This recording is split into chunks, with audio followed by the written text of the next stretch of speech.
crois qu'elle révèle finalement l'étendue et la profondeur des fractures françaises. Les jeunes qui cassent ne se vengent pas seulement de la police, ils marquent leur territoire et expriment une forme de ressentiment à l'égard de la société française. Il y a malheureusement dans ces quartiers une culture de la haine de la France qui s'est enracinée et qui fait qu'aujourd'hui, à la moindre étincelle, tout peut s'embraser.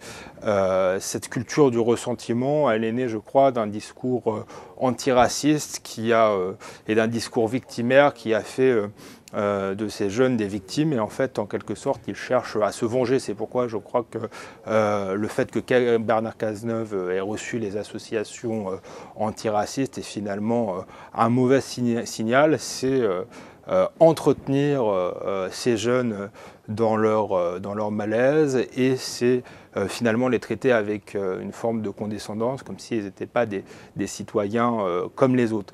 Je crois que ce qui est en jeu à travers ces événements, c'est finalement ce que François Hollande lui-même a appelé le risque de partition culturelle. Il l'a dit à Gérard Davet et Fabrice Lhomme dans son livre de confession. Un président ne devrait pas dire ça.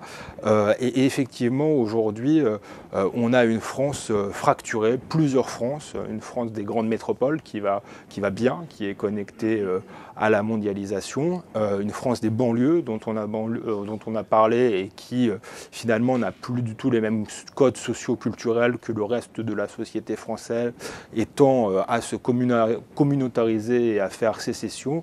Et enfin, on a une France périphérique qui souffre elle aussi, qui n'a pas de services publics, où le chômage est très important et dont on ne parle jamais et qui se sent oublié.